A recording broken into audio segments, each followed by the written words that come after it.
Ce document est produit par l'Université Joseph Fourier Grenoble 1 en collaboration avec la région Rhône-Alpes et l'Université numérique francophone des sciences de la santé et du sport. Dans ce chapitre, nous allons aborder les notions d'électrostatique, c'est-à-dire que nous allons nous intéresser à la notion de charge électrique, nous allons nous intéresser aux interactions entre ces charges électriques et nous allons voir comment nous pouvons formaliser toutes ces interactions et comment nous pourrons décrire ces interactions. L'intérêt de tout ça, c'est de pouvoir déduire les propriétés qui découlent de la répartition de charges électriques dans l'espace. Donc la finalité de ce chapitre est de décrire les interactions qui s'exercent entre les charges électriques ou qu'une charge électrique exerce sur son environnement. Et donc pour arriver finalement aux interactions que vont faire les particules chargées entre elles. Pour arriver à cette finalité, nous devrons définir les grandeurs physiques associées aux charges qui permettront de décrire ces interactions. Donc le plan de ce chapitre est le suivant, donc les charges électriques, force électrostatique, champ électrostatique, énergie potentielle électrostatique, potentiel électrostatique, les relations entre champ et potentiel. Ensuite on passera à une échelle supérieure et on s'intéressera à des distributions de charges, pour finir avec des distributions particulières que sont le condensateur plan, puis le dipôle électrique. Alors, deux exemples d'application de ces notions d'électrostatique. Premier exemple, les membranes biologiques.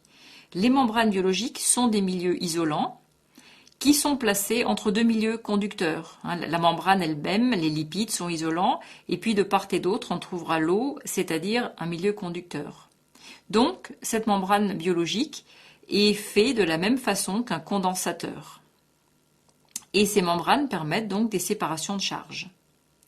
Alors, ces membranes contiennent des canaux ioniques qui vont permettre un certain échange et qui vont permettre de maintenir une différence de charge entre l'intérieur et l'extérieur. Et ça se fera grâce à de l'énergie chimique. Donc, cette différence de charge entre intérieur et extérieur va amener à l'existence d'un champ électrostatique au niveau de la membrane. Et ce champ électrostatique va avoir une influence pour guider les échanges ioniques au niveau de la membrane. Le deuxième exemple concerne les protéines. Les protéines sont formées d'acides aminés. Certains de ces acides aminés sont chargés. Et donc, si on regarde globalement la surface d'une protéine, on trouvera une répartition de charges qui n'est pas uniforme, même si l'ensemble des charges peut être nul. Donc on pourra avoir des morceaux de surface chargés positivement, d'autres morceaux chargés négativement. Et cette répartition va guider les interactions intermoléculaires qui sont essentielles, en particulier lors des voies de signalisation. Donc une surface un petit peu positive d'une protéine va chercher à interagir avec une surface un peu négative d'une autre protéine. Et un mécanisme très fréquent dans les voies de signalisation, ce sont les phosphorylations des protéines. Donc lors d'une phosphorylation, on rajoute à la surface de la protéine une charge négative. Et très souvent, ces phosphorylations ont lieu en cours d'activation. Et l'existence de cette charge négative va modifier les interactions de cette protéine avec d'autres partenaires protéiques. Les notions de membrane biologique vont être revues en détail dans le cours de biophysique 3 et dans le cours de biophysique 4. Les notions de protéines vont être largement vues dans le cours de biochimie. Nous allons commencer donc la première partie sur l'électrostatique en démarrant dans un premier paragraphe par définir les charges électriques. L'aspect discontinu qui a été nécessaire pour décrire la matière a été essentiellement développé à partir de l'électron, qui est un constituant universel de la matière. Plusieurs expériences ont conduit à démontrer l'existence de l'électron. En particulier, l'électron a été introduit en 1874 pour expliquer la conductivité électrique des liquides. Ensuite, l'électron a aussi été décrit par Perrin et Thomson à partir des recherches sur la décharge électrique de gaz raréfiés et l'étude des rayons cathodiques. Toutes ces expériences ont permis dans un premier temps de déterminer la charge spécifique des particules, c'est-à-dire le rapport charge sur masse, Q sur M. Un peu plus tard, Millikan a fait des expériences qui ont permis de mesurer la charge absolue d'un électron, petit e, et donc à partir de là, on a pu déterminer la masse de l'électron. Donc on a mis en évidence la quantification de la charge. On a montré que toutes les charges électriques étaient des multiples d'une charge élémentaire E et que cette charge élémentaire vaut 1,6 10-19 coulombs, le coulomb étant l'unité du système international pour les charges. On a pu déterminer la masse de l'électron. Cette masse, donc, c'est 9,1 10-31 kg. C'est-à-dire c'est une masse qui est 2000 fois plus petite que la masse du proton.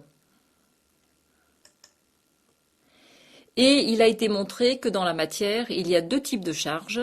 L'électron, qui a une charge négative et qu'on trouve en orbite autour du noyau, dont la dimension est à peu près de l'angstrom. Et puis les protons de charge positive, qui, eux, font partie du noyau, dont la dimension typique est de l'ordre de 10-4 mètres ou de 10-4 angstrom. Alors tout le monde connaît bien ces expériences simples qu'on appelle électrisation par frottement, qui permettent de faire apparaître des charges électriques par frottement. Par exemple, lorsqu'on frotte un bâton de verre contre un drap, on va faire apparaître des charges positives sur le verre. D'autre part, si on frotte un bâton d'ébonite sur une peau de chat, on obtient des charges négatives. Et ce qui est important de voir, c'est que la charge dans un système fermé est conservée.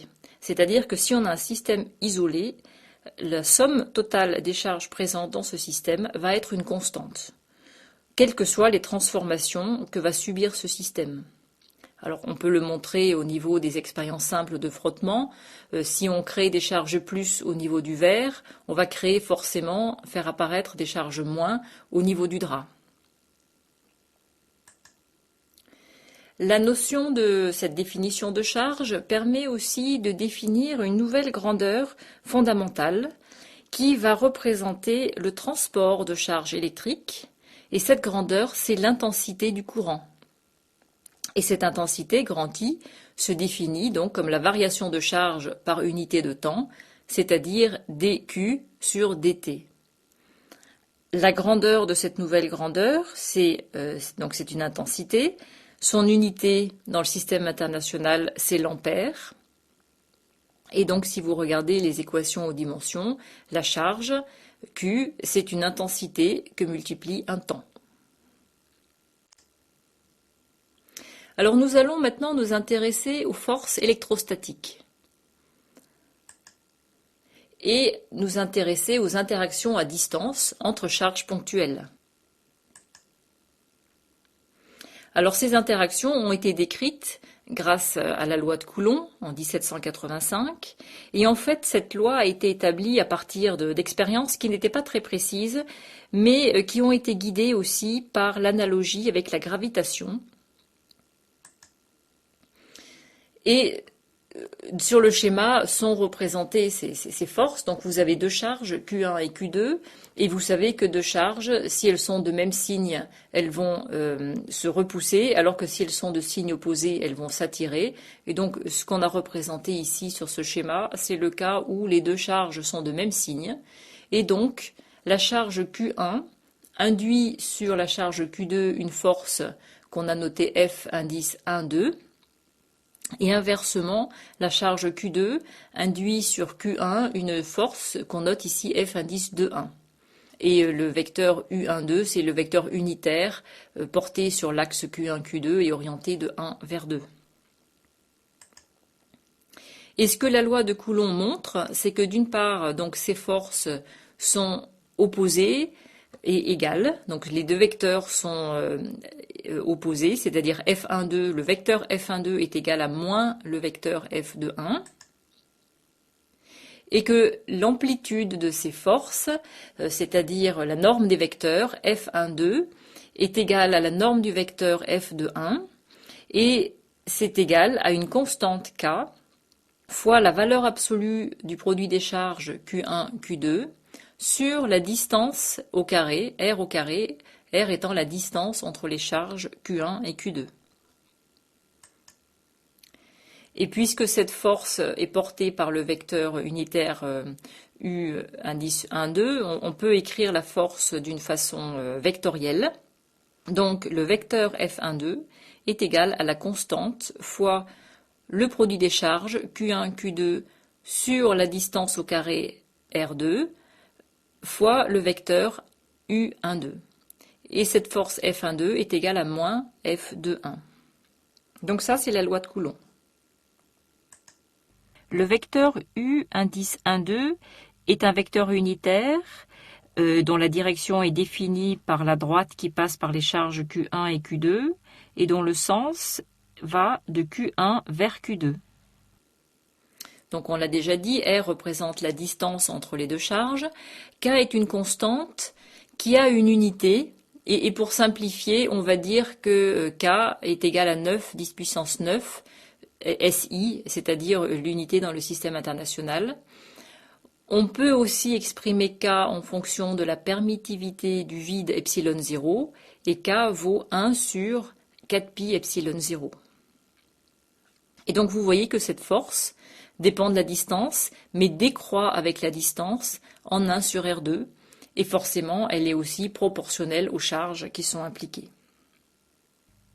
Alors une remarque, la permittivité, epsilon 0, est une grandeur qui est liée à la réaction du milieu face à une interaction électrostatique, c'est-à-dire que l'intensité de la force électrostatique va dépendre de la nature de ce milieu. Ici, on travaille dans le vide, donc c'est epsilon 0, mais on verra plus loin que si on travaille dans l'air ou dans l'eau, la permittivité sera différente et donc la force sera différente. Alors passons maintenant au champ électrostatique.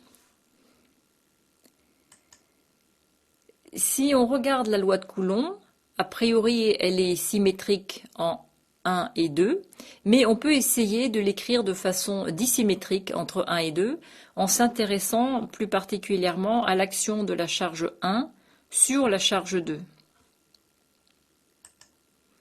Et pour ce faire, on écrit le vecteur F12 en mettant tous les termes qui concernent 2 d'un côté et ceux qui concernent 1 de l'autre, c'est-à-dire qu'on écrit vecteur F12 est égal à Q2 fois 1 sur 4pi epsilon 0 fois Q1 sur R2 et fois bien sûr le vecteur U12. Ce qu'on peut mettre aussi sous la forme F12 égale à Q2 fois un vecteur E1 qui dépend de R et qui ne dépend pas de la charge Q2. Et par cette forme, on arrive à la définition du champ électrostatique créé par la charge en un point M. Et donc cette force électrostatique a pour expression vecteur E, qui dépend du vecteur R, est égal à 1 sur 4pi epsilon 0 fois Q sur R2 fois le vecteur U. Et U représente donc le vecteur unitaire entre la charge Q et le point M. Et donc vous avez représenté sur le petit schéma ce champ électrostatique E créé en M par une charge Q qui dans ce cas a été choisie comme positive. Donc vous voyez que le vecteur E va de O vers M et donc avec la distance R entre les points O et M. L'unité dans le système international du champ électrostatique, ce sont des volts par mètre, donc V divisé M.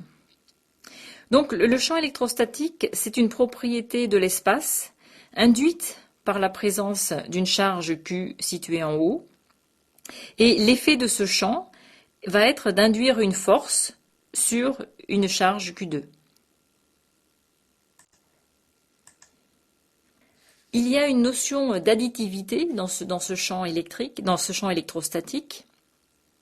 Alors considérons maintenant une charge grand Q située en un point M, et puis une distribution de charge Q indice I située dans des points appelés M indice I, et on appellera RI la distance MMI.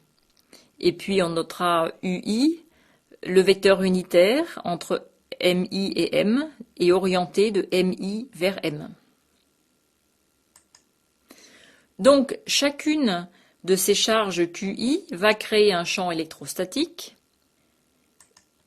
et donc chacun de ces champs électrostatiques va induire une force sur la charge grand Q qui est située en M, et donc on va appeler FI la charge induite par le champ électrostatique créé par la charge QI, et donc la force résultante est forcément la somme des forces FI, donc vecteur grand F est égal à somme sur tous les I de FI, et c'est égal à la somme sur tous les I de 1 sur 4 pi epsilon 0, petit QI grand Q sur RI au carré, fois le vecteur UI. Et on peut écrire ça sous la forme grand Q fois le vecteur E. Donc grand Q peut être sorti de la somme, et donc le vecteur E représente tout le reste. Alors on peut dessiner ce schéma dans le cas de deux forces. Donc ici vous avez deux forces, dans le cas de deux charges, des charges Q1 et Q2 placées respectivement en M1 et M2. Et on a choisi le cas où Q1 est positif, Q2 est négatif. Et puis dans le point grand M, on va placer la charge grand Q. Donc M1 crée un champ électrostatique en grand M, qu'on a noté E1, et qui est donc orienté de M1 vers M, puisque Q1 est positif. De même, la charge Q2 crée un champ électrostatique E2 au point M. Cette fois-ci, Q2 est négatif, donc E2 est orienté de grand M vers grand M2. Et chacun de ces champs va être additionné pour faire le champ résultant, grand E, qui est donc montré sur ce schéma. Et donc grand E, ça se déduit de l'expression précédente, c'est donc la somme sur tous les I de 1 sur 4 pi epsilon 0, QI sur RI au carré, fois le vecteur UI. Donc a priori, c'est relativement simple de calculer ce champ électrostatique créé par une distribution de charge QI en un point M. Mais en même temps, j'attire votre attention sur le fait qu'il s'agit d'une somme vectorielle. Donc, quand on a deux charges, c'est relativement simple. Quand on va avoir n charges, une somme vectorielle n'est pas forcément quelque chose de facile à faire. Donc, on peut définir les lignes de champ. Et ce qu'on appelle les lignes de champ, ce sont des lignes pour lesquelles le champ électrostatique est tangent en tout point de ces lignes. Donc prenons l'exemple de la charge ponctuelle. Nous avons vu que le champ électrostatique E est égal à 1 sur 4 pi epsilon 0 Q sur R2 fois U, c'est-à-dire que ce champ électrostatique est porté par les rayons issus de O, et donc en tout point d'un rayon, E est tangent au rayon, d'où les lignes de champ électrostatique représentées sur les figures en dessous. Ce sont les rayons qui constituent les lignes de champ. Alors nous pouvons distinguer deux cas. Si la charge est positive, nous avons vu que le vecteur E est orienté vers l'extérieur. Donc les flèches sur ces lignes de champ sont orientées vers l'extérieur. Alors que si la charge est négative, le vecteur E est orienté vers l'intérieur, c'est-à-dire on est en sens inverse de U pour ce vecteur E. Maintenant, nous allons considérer l'énergie potentielle électrostatique. Et on va introduire cette notion d'énergie potentielle dans le cas simple de l'interaction entre deux charges ponctuelles. Et on va considérer le champ électrostatique créé par Q1 en tout point, pour commencer. Donc, le champ électrostatique, on l'a vu précédemment, créé par la charge Q1 à une distance r, s'écrit vecteur E1, fonction du vecteur r, est égal à 1 sur 4 pi epsilon 0, Q1 sur R2, vecteur U. Et maintenant, on va placer en un point A une charge Q2. Et cette charge Q2 va donc être soumise à une force, F indice 1,2. Et on l'a vu précédemment, cette force est donnée par la loi de Coulomb, c'est-à-dire F1,2 est égal à 1 sur 4 pi epsilon 0, Q1, Q2 sur R2 fois U, où R est égal à la distance entre les points O et le point A, et le vecteur U est orienté suivant OA. Donc, par l'effet de cette force, la charge Q2 va se déplacer du point A vers un point B, ce qu'on représente schématiquement sur cette figure ici. Donc en haut, la charge Q1, en A, initialement, la charge Q2, et cette charge Q2 va bouger de A vers B. Alors on a dessiné le cas où les charges Q1 et Q2 sont toutes les deux négatives. Donc on voit que la force est répulsive. Donc F1,2 va mener la charge de A vers B pour l'éloigner du point O. Et le vecteur E1, donc le champ électrostatique, lui, il est orienté de M vers O. Et nous allons donc écrire le travail nécessaire pendant ce déplacement. Nous allons donc considérer un petit déplacement de la charge Q2 pour commencer, un petit déplacement le long de la trajectoire, on va le noter dr, c'est un vecteur, et le travail de la force électrostatique le long de ce petit déplacement peut s'écrire delta W est égal à la force F indice 1,2 scalaire dr. On remarque que la force F1,2 et dr sont parallèles, donc le produit scalaire est égal à F1,2 dr. Maintenant, c'est un produit sans vecteur, puisque si vous revenez à la définition du produit scalaire, dans ce cas, l'angle alpha est nul, donc le cosinus alpha vaut 1. Et nous pouvons alors exprimer le travail de la force le long de tout le trajet A et B, en écrivant que ce travail W indice AB, c'est la somme de tous les petits travaux pour tous ces petits déplacements, c'est-à-dire que c'est une intégrale de A à B de delta W, ce qui est égal à Q1, Q2 sur 4 pi epsilon 0, intégrale de A à B de dr sur R. Autrement dit, c'est aussi égal à Q1, Q2 sur 4 pi epsilon 0, moins 1 sur R à prendre entre A et B, puisque l'intégrale de dr sur R, c'est moins 1 sur R. Et ça, c'est égal à 1 sur 4 pi epsilon 0, Q1, Q2, 1 sur RA, moins 1 sur RB. Et donc, on constate par cette expression que finalement, le travail pour aller de A vers B dépend uniquement du point de départ A et du point d'arrivée B, c'est-à-dire que ce travail ne dépend pas du chemin suivi. Et dans ce cas, on appelle ça, on dit que la force qui induit ce travail est une force conservative. Lorsque le travail d'une force ne dépend pas du chemin suivi, et qu'on a donc une force dite conservative, en fait, ça signifie qu'il y a conservation de l'énergie, c'est-à-dire qu'il n'y a pas de perte d'énergie pendant le trajet. Dans ce cas, il est possible de définir une énergie potentielle, et on dit que cette énergie potentielle, E indice P, dérive de la force électrostatique.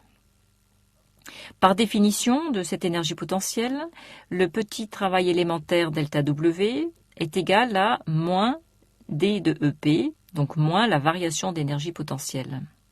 Donc, lorsqu'on regarde sur l'ensemble de la trajectoire, on peut écrire que le travail W pour aller de A à B est égal à la variation EP en A moins EP en B. Donc l'énergie potentielle de départ moins l'énergie potentielle d'arrivée.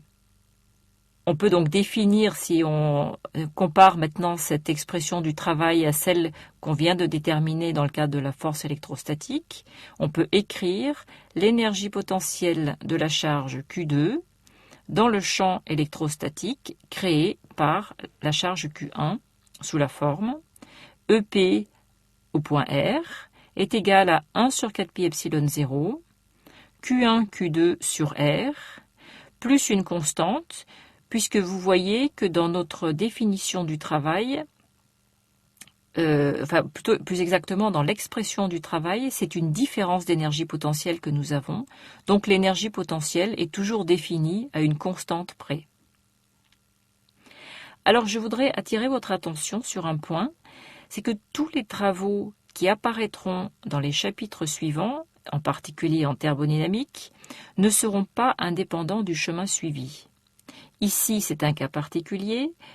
Il s'agit d'une particule ponctuelle chargée qui se déplace sous l'effet d'une force électrostatique, et c'est cette force électrostatique qui est conservative.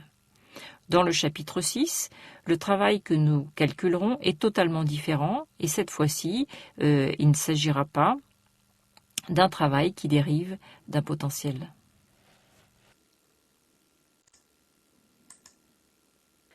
Alors à partir de l'expression de cette énergie potentielle, on peut faire quelques remarques. Alors tout d'abord, on voit que cette expression est symétrique en Q1 et Q2.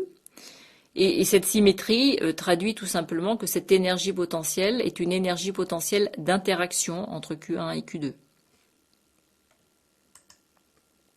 L'énergie potentielle s'exprime en joules, notée grand J, c'est l'unité du système international. Et en utilisant le théorème de l'énergie cinétique, on peut montrer que le travail de la force est égal à la différence en énergie cinétique entre le point d'arrivée et le point de départ. Donc WAB est égal à EC de B moins EC de A. Et donc l'énergie mécanique, qui est la somme de l'énergie cinétique et de l'énergie potentielle, est donc quelque chose qui se conserve dans ce cas-là. Autre remarque, s'il n'y a pas d'autre influence que celle décrite ici, la charge Q2 va se déplacer pour diminuer cette énergie potentielle. Et dernière remarque sur cette forme, chaque fois que cela sera possible, on considérera que la constante est nulle, pour simplifier le calcul. Définissons maintenant le potentiel électrostatique. Et comme pour la force électrostatique, on va maintenant dissymétriser l'expression de l'énergie potentielle d'interaction. Et donc on peut écrire l'énergie potentielle EP sous deux formes un petit peu différentes. Tout d'abord, on peut écrire que EP de R est égal à 1 sur 4 pi epsilon 0 fois Q1 sur R fois Q2, et donc mettre cette forme sous la forme d'un produit entre Q2 et d'un terme qu'on va appeler grand V1 de R.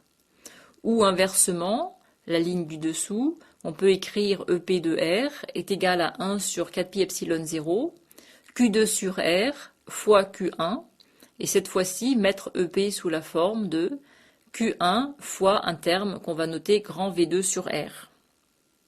Donc, sous cette forme-là, on voit apparaître cette expression grand V de R, qui est définie de façon générale, V indice I de R, qui pourrait être 1 sur 4 pi epsilon 0, QI sur R.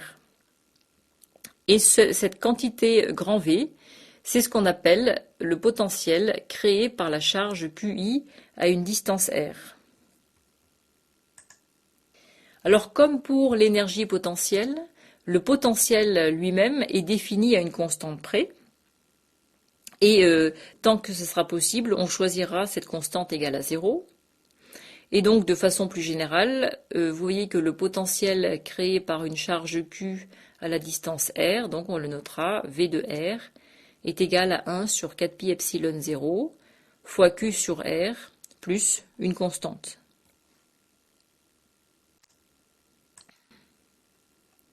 L'unité de ce potentiel électrostatique, c'est le volt, dans le système international. On peut définir des surfaces équipotentielles.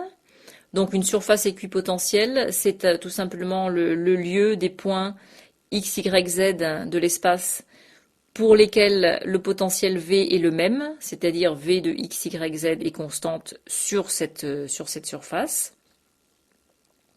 Lorsqu'on a affaire à une charge ponctuelle, c'est simple, puisque le potentiel dépend de 1 sur R. Donc avoir un potentiel constant revient à avoir R constant. Et R constant, c'est tout simplement l'équation d'une sphère centrée sur la charge. On voit donc aussi par l'expression du potentiel créé par la charge ponctuelle en un point M qui dépend de R, que les surfaces équipotentielles sont des sphères centrées sur Q. C'est-à-dire que lorsque R est constant, le potentiel est constant. On voit par cet exemple que les lignes de champ sont perpendiculaires aux surfaces équipotentielles, puisque les lignes de champ sont les rayons issus de la charge. Les équipotentiels sont les sphères centrées sur cette charge. Et on voit aussi que ces lignes de champ sont orientées vers les V décroissants.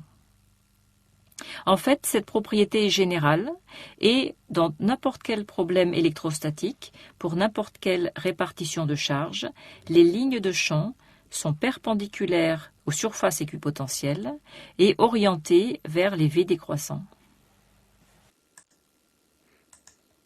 Alors l'autre propriété importante aussi pour ce potentiel électrostatique, c'est à nouveau la notion d'additivité. Et si maintenant on place une charge grand U en M et plusieurs charges, une distribution de charges QI dans les points MI, toujours avec MI, M est égal à RI, eh bien le potentiel résultant, V de M, ça sera la somme de tous les potentiels, c'est-à-dire la somme sur toutes les charges I de 1 sur 4pi epsilon 0 fois QI sur RI, plus toujours une constante. Alors à nouveau, pour être bien clair, 1 sur 4pi epsilon 0, c'est la constante, QI est au numérateur et RI est au dénominateur. Alors maintenant, contrairement au champ électrostatique, pour le potentiel électrostatique, vous voyez que cette somme est une somme de scalaires. Donc c'est une somme qui est plus facile à manipuler que la somme de vecteurs qu'il fallait faire pour avoir le champ électrostatique. Et donc si on sait relier le champ électrostatique et le potentiel électrostatique, à ce moment-là, on a tout intérêt à calculer d'abord le potentiel par cette somme de scalaires et ensuite à déduire le champ électrostatique. Et donc ça, c'est l'objet du prochain paragraphe. Nous allons voir comment on peut relier le potentiel et le champ électrostatique. Donc sur ce petit schéma sont représentées les lignes de champ et deux surfaces équipotentielles, une surface qui correspond au potentiel V et une surface qui correspond au potentiel V plus dV. La distance entre ces deux surfaces correspond à un petit élément de déplacement dl. On a représenté une ligne de champ donc perpendiculaire à ces surfaces équipotentielles et orientée dans le sens des V décroissants. Donc le potentiel augmente entre V et V plus dV. Donc ça, c'est une figure tout à fait générale. Et de ce fait, on peut écrire le travail de la force électrostatique sous la forme delta W. Donc toujours le travail, c'est la force que multiplie le déplacement, donc c'est un produit scalaire entre deux vecteurs. Donc la force c'est QE, le déplacement c'est dl, donc le produit scalaire, donc le travail delta W est égal au produit scalaire QE fois dl. Et donc ce travail élémentaire, c'est l'opposé de la variation de l'énergie potentielle, donc moins D de EP, c'est-à-dire c'est moins Q D de V, la variation du potentiel, puisque EP est égal à QV. Donc la variation d'énergie potentielle, c'est moins Q dV. Et donc finalement, dV, on voit que dV est égal à moins E scalaire dL. Je voudrais attirer votre attention que le schéma ci-dessus correspond à un cas général. Il ne s'agit donc pas du potentiel créé par une charge ponctuelle. Donc ce ne sont pas des surfaces équipotentielles. Les surfaces équipotentielles plutôt V et V plus dV ne sont pas des sphères. Donc n'essayez pas de faire le lien de ce schéma avec un schéma de charge ponctuelle. Alors de façon générale, on peut écrire la variation du potentiel, donc dV, lors d'un déplacement dL, donc un déplacement qui aurait pour composante dx, dy, dz, sous la forme d'une somme. dV est égal à dérivée partielle de V par rapport à x dx, plus dérivée partielle de V par rapport à dy, dy, plus dérivée partielle de V par rapport à z, dz. Et vous voyez que cette façon d'écrire dV ressemble à un produit scalaire de deux vecteurs, l'un qui serait dl, avec un vecteur qu'on appelle le gradient de la fonction V. Et ce vecteur gradient de V aurait pour composante dérivée partielle de V par rapport à x, dérivée partielle de V par rapport à y et dérivée partielle de V par rapport à z. Et en ayant défini ce vecteur gradient, eh bien la variation dV est donc égale au produit scalaire entre le gradient de V par le déplacement dl. Alors comme d'autre part on a vu que le produit, la variation dV est égale à moins E scalaire dl, donc on en déduit que le vecteur E, le champ électrostatique, peut s'écrire moins gradient de V. Et donc on a relié le champ électrostatique avec le potentiel électrostatique.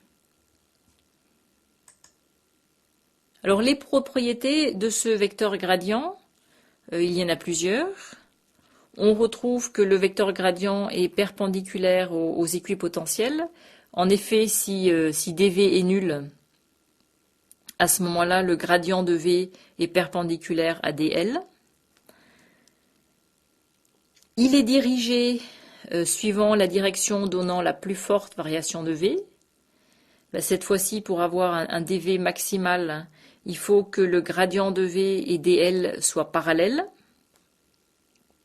Et enfin, il est orienté dans le sens des V croissants.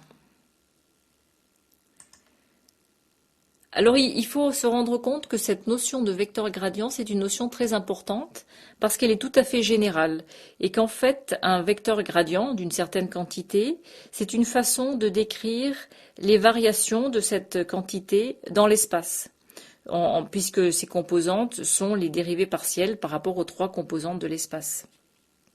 Et ça va être utilisé un petit peu partout, par exemple dans le cas de la pression atmosphérique. On va pouvoir définir le gradient barométrique. On peut aussi l'utiliser dans des cartes géographiques par rapport aux courbes d'égale altitude, qui serait l'équivalent des isopotentiels qu'on vient de voir ici. Donc chaque fois que vous avez une grandeur qui varie en fonction des points de l'espace, la notion de vecteur gradient est une notion très utile et une façon très commode pour représenter les variations de cette grandeur. Cette notion de vecteur gradient est importante et très générale. Elle permet de décrire la variation d'une grandeur dans tout l'espace. Et pour rendre les choses un peu plus concrètes, nous allons voir un exemple sur la diapositive suivante. Nous allons donc illustrer la notion de gradient pour une grandeur que vous connaissez bien, qui est la température de l'atmosphère. Bon, on va considérer localement que entre Grenoble et Avignon, la température ne dépend que de la latitude x et de l'altitude y de la façon suivante. Lorsqu'on monte en altitude, on va perdre 7 degrés Celsius chaque fois qu'on monte de 1000 mètres. Et on va considérer que lorsqu'on se déplace de 100 km vers le sud, on augmente la température de 1 degré. Dans ces conditions, on peut alors définir un vecteur gradient de température, gradient de T, dont les composantes sont suivant x, la variation de T suivant x, et suivant y, la variation de T suivant y. Et pour préciser les choses, on va orienter l'axe X vers le sud et l'axe Y vers le ciel. C'est-à-dire que la variation dt sur dx, elle va être égale à 10-5 degrés Celsius par mètre. Et la variation dt sur y est égale à moins 7, 10-3 degrés Celsius par mètre. Et donc maintenant, c'est une notion assez pratique parce que connaissant la température à Grenoble, par exemple 20 degrés Celsius, il est possible de calculer la température en tout point entre Grenoble et Avignon. Par exemple, le mont Ventoux, on va le situer à peu près à 100 km au sud de Grenoble et à une altitude environ de 2000 mètres au-dessus de Grenoble. Donc si je regarde quelle est la variation de température entre Grenoble et le sommet du mont Ventoux, je vais écrire, comme sur la diapositive précédente, dt est égal à d de t sur dx, dx, plus d de t sur dy, dy. Et maintenant, avec les applications numériques, ça me donne 10-5 fois 10 puissance 5, la distance exprimée en mètres, moins 7 10-3 fois 2000, c'est-à-dire moins 13 degrés Celsius. Donc s'il fait 20 degrés à Grenoble, il fera 7 degrés Celsius au sommet du mont Ventoux. Alors maintenant, nous allons compliquer un petit peu la situation et considérer plusieurs charges plutôt que d'avoir une seule ou deux charges. Et si on a plusieurs charges, on a plusieurs façons de les répartir. On peut avoir une distribution discrète de charges, donc des charges définies en des points bien particuliers, ou on peut avoir une distribution continue. Dans le cas d'une distribution continue, on va définir différentes grandeurs. Si la répartition de ces charges se fait selon une ligne, à ce moment-là, on va définir lambda qui est égal à dq sur dl, qui va représenter la densité linéique de charge, donc la quantité de charge par unité de longueur. Si ces charges sont réparties sur une surface, on va définir la densité surfacique sigma comme étant dq sur ds, donc la répartition de charge par élément de surface. Et enfin, si la répartition se fait dans un volume, à ce moment-là, on va définir la densité volumique, c'est-à-dire ρ, qui est égale à dq sur dv, donc la quantité de charge par élément de volume. Dans tous les cas, ces répartitions vont conduire à un champ et un potentiel électrostatique en un point M, donc qui sera E de R et V de R. Et dans tous les cas, si on arrive à calculer le potentiel électrostatique, on pourra aborder on pourra calculer le champ électrostatique par la relation E égale à moins gradient de V. Et je vous rappelle que c'est plus intéressant de faire dans ce sens, puisque le calcul de V fait intervenir des sommes scalaires, et donc est presque toujours plus facile que le calcul direct de E. Donc maintenant, à partir de cette distribution de charges, on va considérer une charge Q qu'on place en un point M, quelque part dans l'espace. Et donc cette charge Q va être soumise à une force électrostatique qui provient de cette distribution de charges. Et donc on pourra écrire que la force électrostatique F, donc le vecteur F est égal à Q fois le vecteur E, qui est donc le champ électrostatique induit par la distribution de charge. De même, son énergie potentielle sera définie par EP est égal à Q fois V de R, donc V étant le potentiel défini par la distribution de charge. Et donc ces deux relations de force et d'énergie potentielle vont nous permettre de décrire toutes les propriétés de l'espace créées par une distribution de charge quelconque auquel est soumise la charge Q. Donc on va prendre un exemple de distribution de charge particulière et on va considérer un plan infini chargé en surface. Donc pour ce plan, on va définir la densité surfacique, sigma, et on va considérer le cas où la distribution de charge est constante. Donc, par symétrie, par un raisonnement en utilisant la symétrie, on peut en déduire que le champ, en tout point de l'espace, est forcément porté par la droite xx', qui est perpendiculaire au plan. Et donc, si vous prenez deux points symétriques par rapport à ce plan, les champs électriques seront égaux et opposés, portés par cette droite xx', comme c'est représenté sur le schéma ici à droite.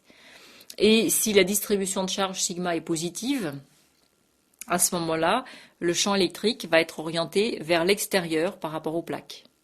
Ça, c'est par analogie à ce qu'on a vu tout à l'heure avec deux charges. On peut montrer aussi que dans un cas comme ça, la norme du vecteur champ électrostatique est égale à sigma, la valeur absolue de sigma, sur 2 fois epsilon 0. Et donc, par la relation entre E et V, eh bien, on peut montrer que V de M, en un point M situé à une distance x, est égal à moins sigma sur 2 epsilon 0 fois la valeur absolue de x, à condition de choisir V égale à 0 sur le plan. Donc dans ce cas, vous voyez que la norme du vecteur champ électrostatique est une constante dans tout l'espace et le potentiel électrostatique varie en x. Maintenant que nous avons vu le champ électrostatique et le potentiel électrostatique créé ou généré par un plan infini, donc une plaque chargée, nous allons nous intéresser au condensateur plan et donc nous intéresser au champ électrostatique et à la différence de potentiel entre deux plans. Pour cela, il suffit de décomposer le condensateur et de considérer qu'il est la somme de deux plans infinis, représentés sur cette figure ici.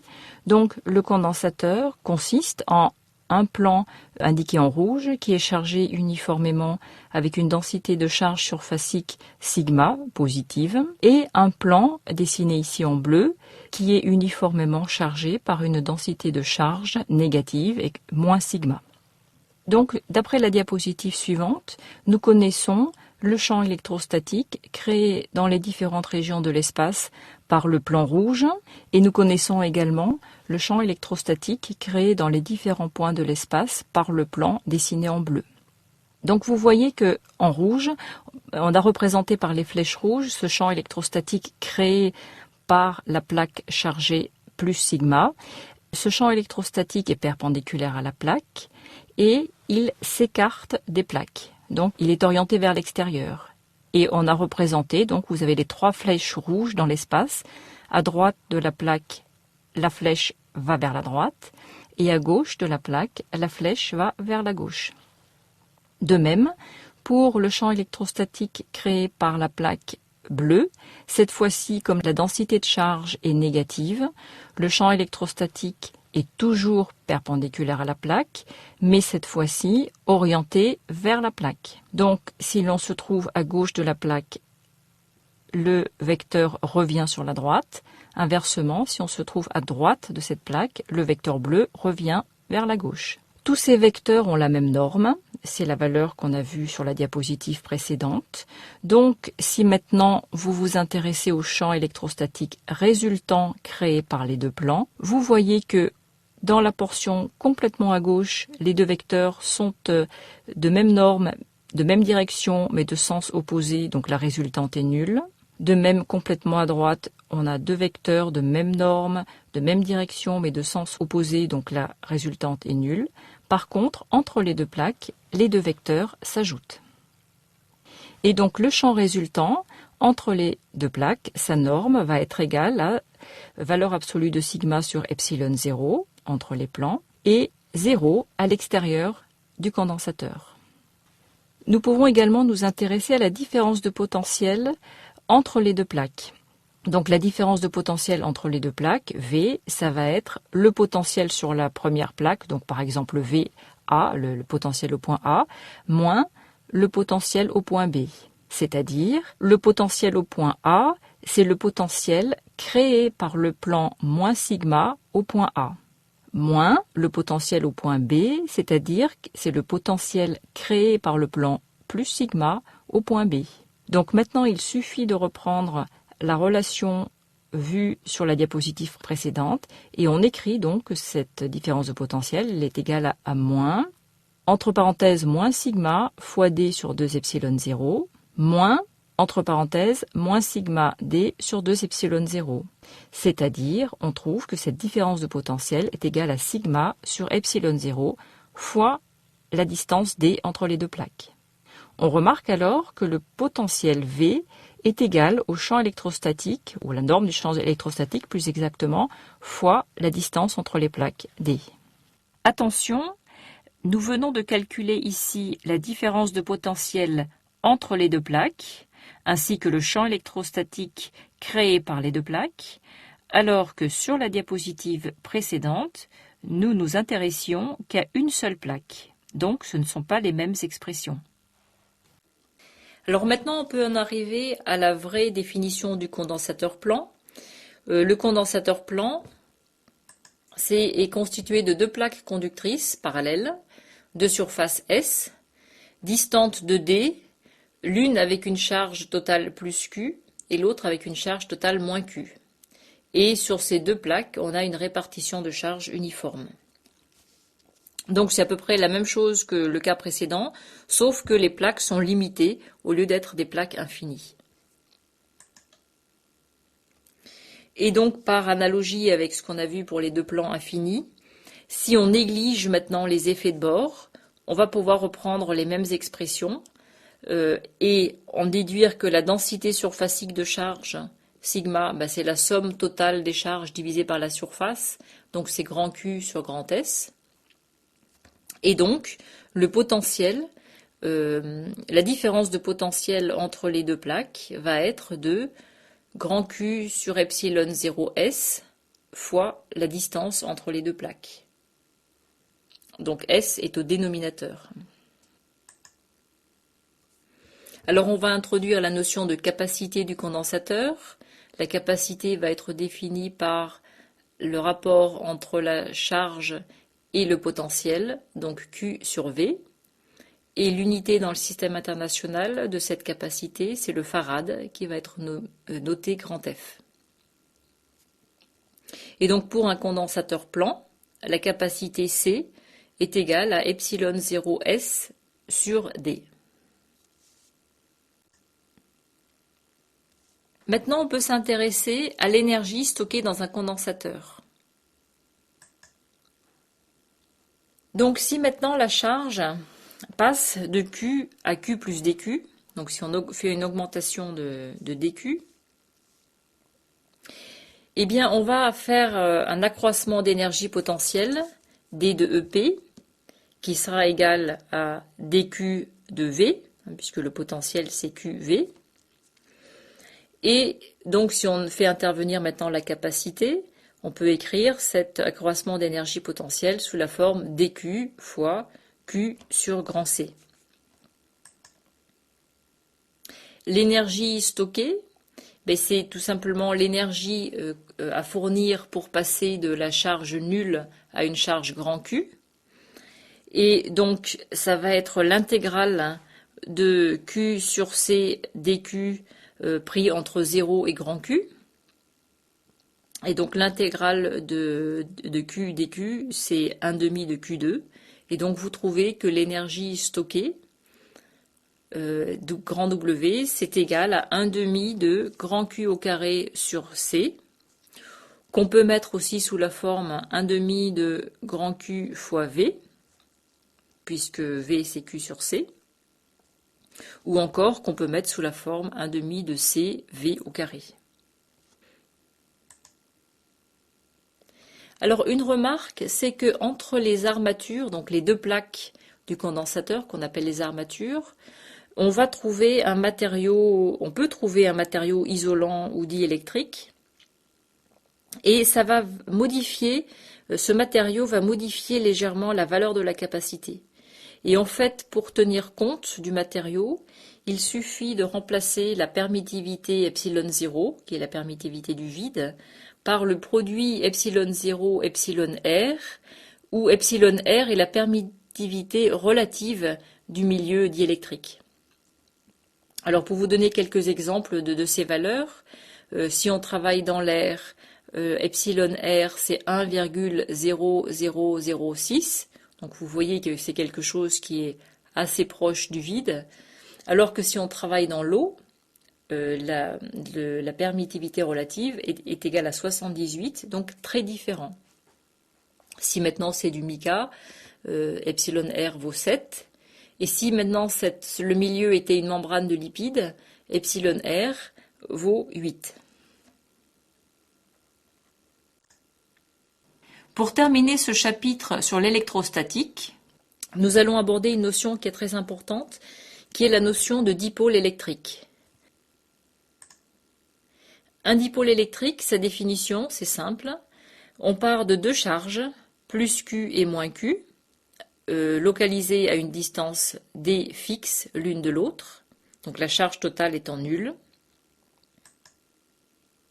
Et à partir de ces deux charges, on va définir le moment dipolaire, P, qui est tout simplement le produit Q fois D, où D est le vecteur porté par l'axe entre les deux charges, et D est orienté de la charge moins vers la charge plus.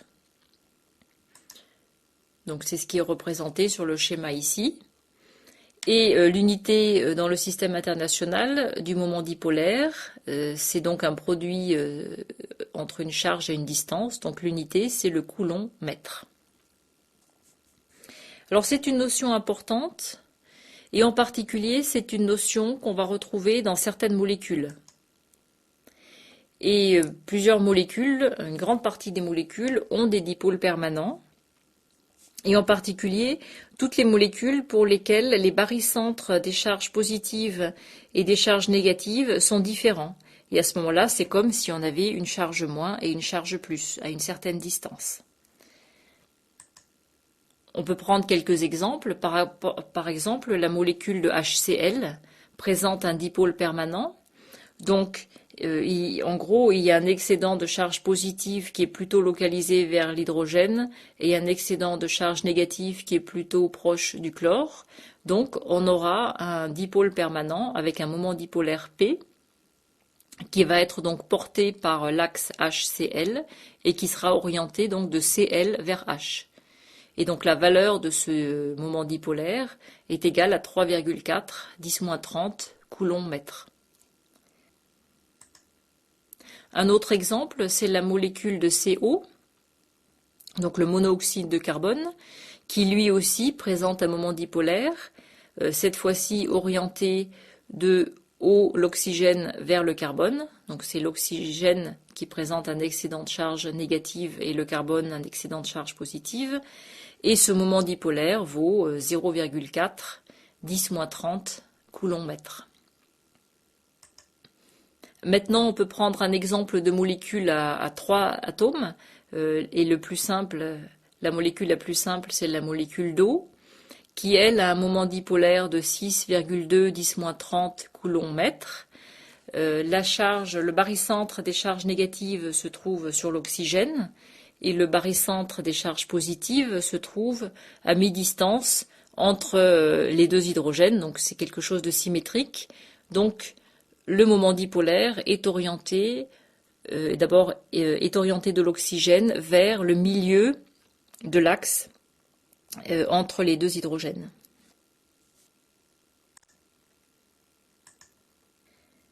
Alors il existe bien sûr des molécules qui n'ont pas de dipôle permanent. c'est toutes les molécules pour lesquelles le barycentre des charges plus et des charges moins coïncident. Typiquement, on peut citer comme exemple la molécule de O2 ou N2 ou H2. Toutes ces molécules-là n'ont pas de moment dipolaire permanent.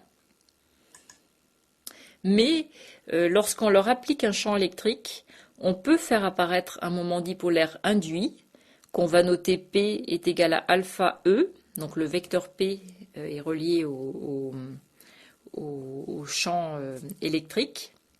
Et alpha s'appelle la polarisabilité. Donc ça caractérise un peu la façon de réagir de la molécule en présence d'un champ électrostatique. Alors on peut s'intéresser maintenant au potentiel créé par un dipôle. Et bien évidemment, je referai la même remarque que tout à l'heure, c'est-à-dire que c'est plus facile de s'intéresser d'abord au potentiel et ensuite de s'intéresser au champ électrostatique créé par le dipôle. Puisque, je vous le répète, on va avoir à faire des sommes scalaires au lieu de faire des sommes vectorielles. Alors le potentiel électrostatique créé par un dipôle, on utilise la notion d'additivité et on va tout simplement dire que le potentiel V en un point M, c'est la somme des contributions des potentiels créés par les deux charges. Donc ça va être 1 sur 4 pi epsilon 0, facteur de Q sur BM plus moins Q sur AM.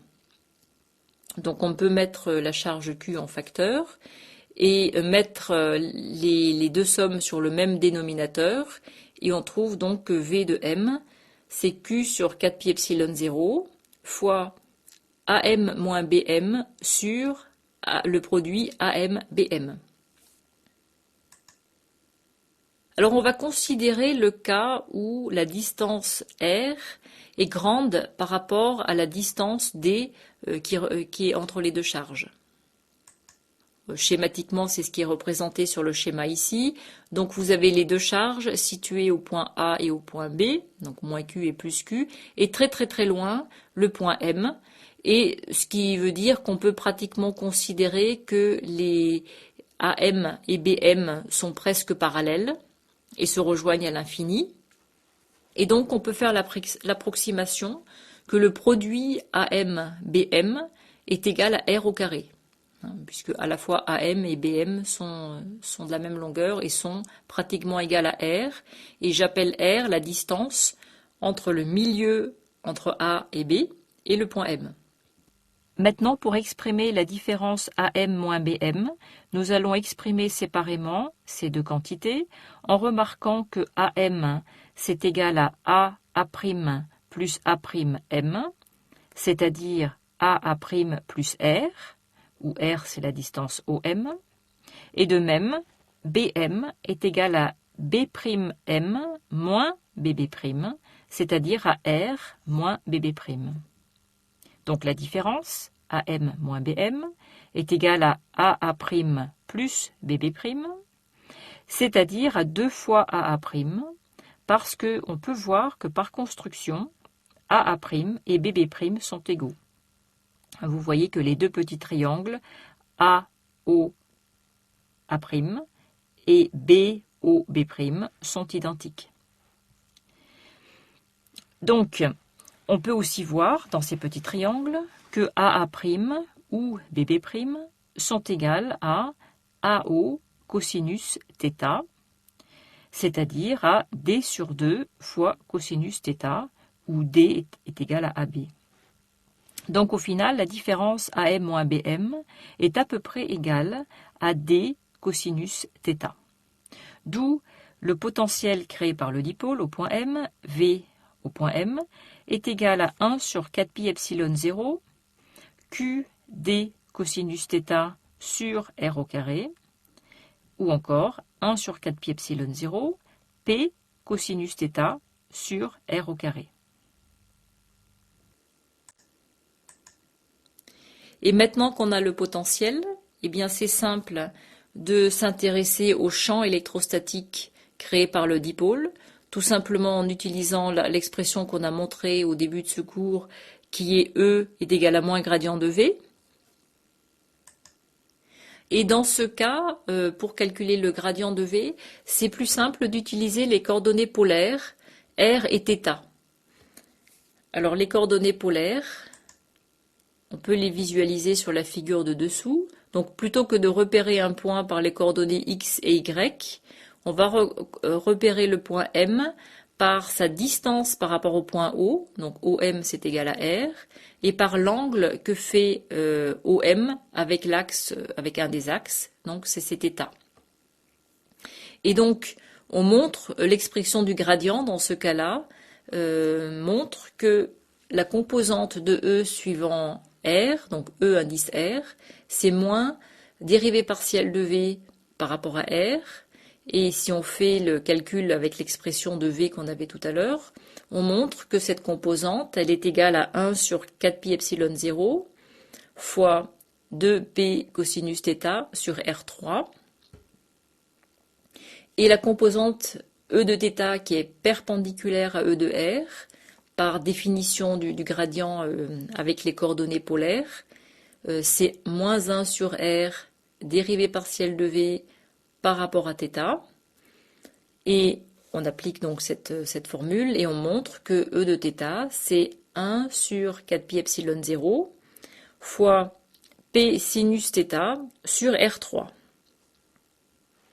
Et donc, une fois qu'on a les composantes E de R et E de θ, vous voyez que sur la figure, pour calculer l'expression, pour remonter au vecteur E, on fait la somme des deux composantes et on montre ce vecteur E. Et on voit aussi que pour un point quelconque, M, ce vecteur E maintenant n'est plus porté par OM.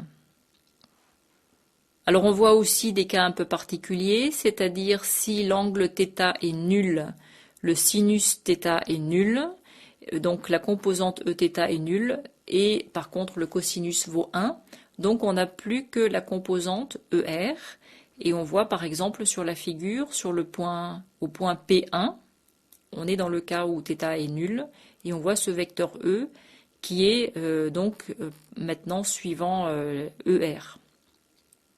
Inversement, si θ vaut pi sur 2, maintenant c'est le cosinus qui est nul, donc il n'y a pas de composante radiale ER, le sinus θ vaut 1, donc il n'y a plus que la composante Eθ qui est la composante tangentielle, et donc ça c'est ce qui est représenté au point P2, qui est le cas où θ vaut pi sur 2. Et donc à partir de cette expression, on peut représenter les lignes de champ, et vous voyez que maintenant ces lignes de champ, donc je vous rappelle les lignes de champ, ce sont les lignes pour lesquelles le champ électrostatique est toujours tangent à ces lignes, et donc c'est une figure un petit peu plus compliquée que lorsqu'on avait une seule charge, et vous retrouvez que les lignes de champ, par exemple, suivent l'axe qui est porté par moins Q plus Q, alors que les lignes de champ vont être perpendiculaires à l'axe qui est perpendiculaire à cet axe moins Q plus Q.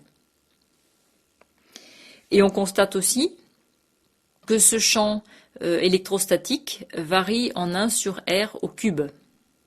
Alors sur la figure de droite, en trait plein sont représentées les lignes de champ et en pointillé ce sont les projections des surfaces équipotentielles. Et vous voyez à nouveau que ces surfaces équipotentielles sont perpendiculaires aux lignes de champ. Une remarque en passant, c'est que ici nous avons fait un calcul un peu plus compliqué puisque le potentiel au point M était exprimé en coordonnées polaires R et θ. Donc nous avons utilisé les expressions mathématiques des dérivées partielles par rapport à ces coordonnées R et θ, et ces expressions mathématiques ne sont bien sûr pas à savoir. On peut maintenant s'intéresser à l'énergie potentielle d'un dipôle électrique dans un champ électrique et calculer cette énergie potentielle tout simplement en considérant la contribution des deux charges. Et donc EP va être égal à QVB moins QVA, c'est-à-dire à Q facteur de VB moins VA. Et si les points A et B sont proches, alors on va pouvoir écrire que VB moins VA, on va pouvoir considérer que c'est une petite variation de potentiel, dV, Et on avait montré précédemment que cette petite variation dV, elle s'écrit sous la forme du produit scalaire entre le gradient de V fois le déplacement, et dans ce cas-là, donc, c'est égal à AB. D'où l'énergie potentielle, qui est donc égale à Q AB scalaire gradient de V. Or, Q fois AB, c'est la valeur du moment dipolaire. Gradient de V, par définition, c'est moins le champ électrostatique. Et donc, l'énergie potentielle s'écrit donc comme le produit scalaire entre le moment dipolaire P fois moins le vecteur E, c'est-à-dire c'est moins PE fois cosinus alpha, où alpha est l'angle entre les vecteurs P et E. Donc on peut représenter ça sur les petits schémas. Donc sur le schéma du haut, vous voyez le champ, représenter le champ électrique E, donc avec les lignes de champ, le moment dipolaire P qui fait un certain angle avec le champ électrostatique. Et d'après l'expression de l'énergie potentielle, vous voyez que pour minimiser cette énergie potentielle, il faut que E s'aligne avec P. Et donc il faut alpha égale à 0, et donc cosinus alpha est égal à 1, et de cette façon on minimise l'énergie potentielle, et EP sera égal à moins PE. Nous pouvons donc maintenant résumer les notions importantes que nous avons vues dans ce chapitre. Nous avons vu les caractéristiques des électrons, masse et charge. L'expression de la force électrostatique entre deux charges, c'est-à-dire la loi de Coulomb. Le champ électrostatique créé par une charge. Nous avons vu le principe pour passer d'une seule charge à une distribution de charges, et pour faire ça, il faut savoir poser le calcul. Nous avons défini les lignes de champ. Nous avons introduit l'énergie potentielle entre deux charges, et également la forme générale en fonction du potentiel électrostatique. Nous avons défini ce potentiel électrostatique créé par une charge. Nous avons défini les surfaces équipotentielles. Et puis, nous avons fait le lien entre champ électrostatique et potentiel électrostatique. Ensuite, nous avons vu le condensateur plan, nous avons vu l'expression de la capacité et le lien avec le potentiel et l'énergie stockée en fonction des paramètres de ce condensateur, c'est-à-dire la charge Q, la capacité et le potentiel V. Et pour finir, nous avons défini le dipôle électrique, nous avons défini le moment dipolaire, et nous avons vu comment poser les équations de départ pour calculer le potentiel et le champ électrostatique créé par ce dipôle. Pour finir le chapitre, quelques exercices donc, qui pourront éventuellement être corrigés pendant la séance de questions-réponses.